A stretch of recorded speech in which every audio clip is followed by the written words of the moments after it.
সবাইকে আমার কথা শুনতে পাচ্ছেন? জি। সম্মানিত হজযাত্রী এবং আমার এই কাফেলার সহ যাত্রী যারা আছেন, সবাইকে আমার কৃতজ্ঞতা এবং ভালোবাসা জ্ঞাপন করছি। আমাদের এই মহান যাত্রায় আমি তো আসলে জেনারেলের মানুষ, অত কিছু বুঝি না। তারপরে আপনাদের সান্নিধ্য পেয়ে যতটুকু আমল করতে পেরেছি আমি আল্লাহর কাছে কৃতজ্ঞ, এবং আপনাদের সহযোগিতা পেয়ে আমি যতটুকু করতে পেরেছি আপনাদের কাছেও কৃতজ্ঞ।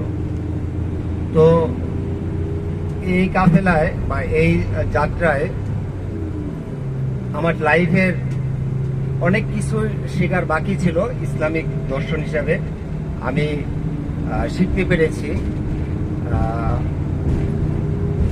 যার ফলে আমি আসলে আমাদের মুআল্লিম সাহেব সহ অনেকের কাছে কৃতজ্ঞ। আমি পার্সোনালি অনেক কিছুই শেখার চেষ্টা করেছি, আলহামদুলিল্লাহ।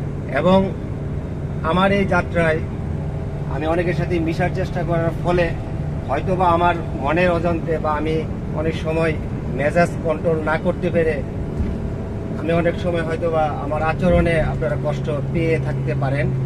তো আমি সবার কাছে ক্ষমা প্রার্থনা করছি এবং আল্লাহর কাছেও ক্ষমা প্রার্থনা করছি। আপনারা আমাকে নিজ করে ক্ষমা করে দিবেন। সবার প্রতি আমার ভালোবাসা রইল।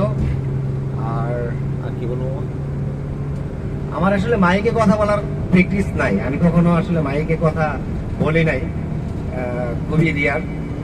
তো সবাইকে আমার পক্ষ থেকে ভালোবাসা রইল এবং দোয়া রইল। আল্লাহ পাক সবার হজকেই কবুল করুক, এবং আপনারাও আমাকে আমার জন্য দোয়া করবেন আমার হজটা যাতে আল্লাহ পাক কবুল করে নেন, তাহলে আমাদের এই যাত্রাটা সফল হবে। আমিন। আর আমি বিশেষ করে আমাদের এই যাত্রার যে টিম লিডার ছিলেন আমাদের জনাব ইউসুফ মনির সাহেব, ওনার প্রতি ইউসুফ বিন মনির সাহেব, ওনার প্রতি আমার বিশেষভাবে কৃতজ্ঞ। উনি অনেক সুন্দর মনের মানুষ, এবং ওনার বিহেভিয়ার বা আচার আচরণ এতটাই সৎ, আমি সচরাচর এরকম খুব কমই দেখি। তো মামাকে আমি আসলে মন থেকেই কৃতজ্ঞতা এবং ভালোবাসা জ্ঞাপন করছি, আর মামার কাছেও দোয়া চাচ্ছি যাতে আমরা আবার নেক্সট টাইমে সবাই একত্রিতভাবে আসতে পারি, সেটাও আল্লাহর কাছে প্রার্থনা করছি।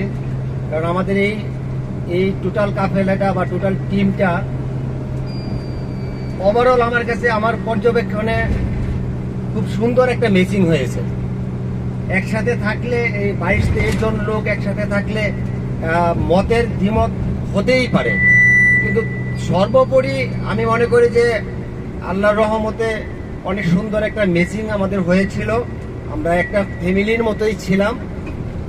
আর যাওয়ার পরও ইনশাল্লাহ আমাদের যোগাযোগ রাখার চেষ্টা করব, আমরা জার্জির পক্ষ থেকেই যোগাযোগ রাখার চেষ্টা করলে আমাদের এই বন্ধনটা থাকবে দীর্ঘ টাইম ইনশাআল্লাহ।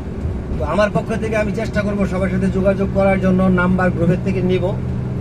আর আপনারাও একটু কষ্ট করে যোগাযোগ রাখেন যাতে আমাদের এই বন্ধনটা আল্লাহ পাক একবারে আসরের দিন যাতে আমাদের এই বন্ধনটা ওই পর্যন্ত থাকে, দীর্ঘায়িত করে। আমিন। এই বলে আমি কথা শেষ করছি। এই কথার মাঝখানেও যদি কোনো ভুল ত্রুটি থাকে আমি ক্ষমা চেয়ে নিচ্ছি। আর কারো প্রতি আমার কোনো বিদ্বেষ নাই, রাগ নাই। রাগ যদিও থাকে আমি এটা নিজ গুণে আমি এটা ফেলে দিচ্ছি, ক্ষমা করার যোগ্যতা আমার নাই, আমি এগুলো মুছে ফেললাম মন থেকে। আপনারাও আমার কোনো ব্যবহারে অসন্তুষ্ট হলে আপনারাও নিজ গুণে ক্ষমা করে দিয়েন। এই বলে আমার কথা শেষ করছি।